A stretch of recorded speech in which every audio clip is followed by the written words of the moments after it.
Ya, sebelum saya berikan kepada narasumber.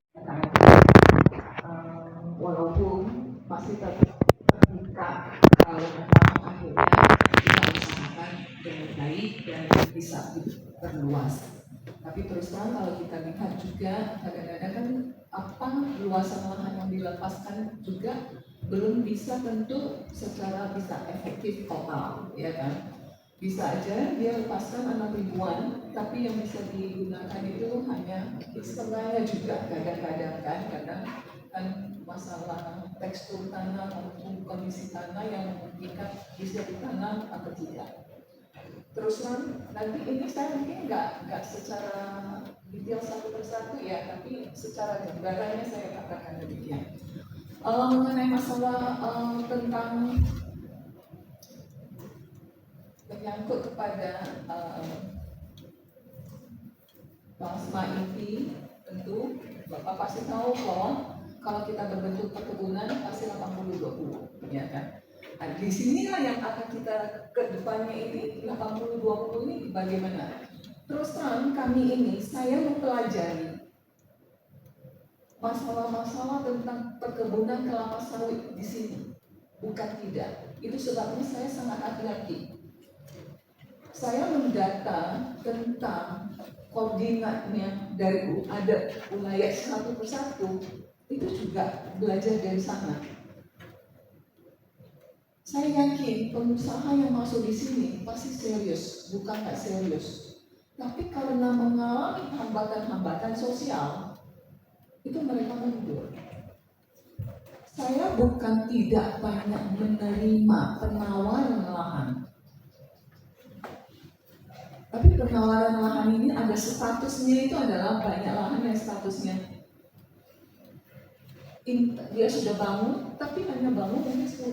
Tadi seperti Bapak bilang, dia baru bangun 3 tahun sudah nggak bisa, karena udah nggak bisa bergerak gitu loh, ya kan? Jadi itu banyak sekali. Tapi kami juga, kalau misalnya Bapak di sini, mungkin kita di Kambrau ada perkebunan, kita juga bahkan saya waktu survei ke sana merasa itu nggak mungkin. Bomberai itu sudah terbangun satu pabrik, tapi pabriknya kelapa sawit, bukan kelapa sawit sudah ada di sana. Itu saya sampai waktu saya melihat ke sana dengan kondisi lahan yang topsoilnya tipis, ya, dan kayak seperti batu, kapang batu ini yang kita lihat besar, ini gimana akar bisa berkembang, di situ sudah berhasil kita lakukan. Itu merupakan masalah-masalah yang pernah kita jalani. Terus kan tadi dikatakan, saya ini ada program ini itu adalah, dan ini bukan saya pernah hanya ngomong, saya sudah pernah lakukan di dalam komoditas yang berbeda. Bagi kami sebenarnya membangun kebun harus menunggu 7 tahun ke depan. Tapi kalau kami membangun pabrik, mungkin 2 tahun sudah ready. Di Tobelo itu kita sudah ambil kelapa masyarakat, Pak. Cuma di sini saya mencoba mendata dari mana sih kelapa yang ada. Itu susah saya dapatkan. Maka saya mengatakan kepada tim, telusuri dulu potensi yang ada itu berapa. Sehingga saya juga nggak perlu harus mengembangkan 6.000 hektar, tidak, Pak. Karena ada suatu proyek yang kita selalu katakan, Bapak kan kita tahu kelapa itu tidak benar dirawat, dilempar jadi. Yang lempar juga bukan manusia, yang lempar pohonnya sendiri, gitu loh. Ya, gitu. Jadi, artinya kan nggak ada jarak tanam, nggak ada apa-apa, gitu loh, Pak.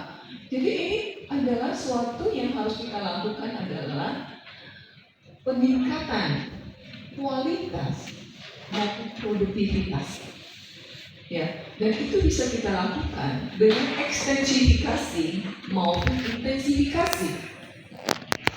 Jadi pendataan itu sangat penting bagi kami, ya. Pabrik bangun cepat, tapi kalau bahan bakunya nggak ada, pabrik kita bangun idle, ya.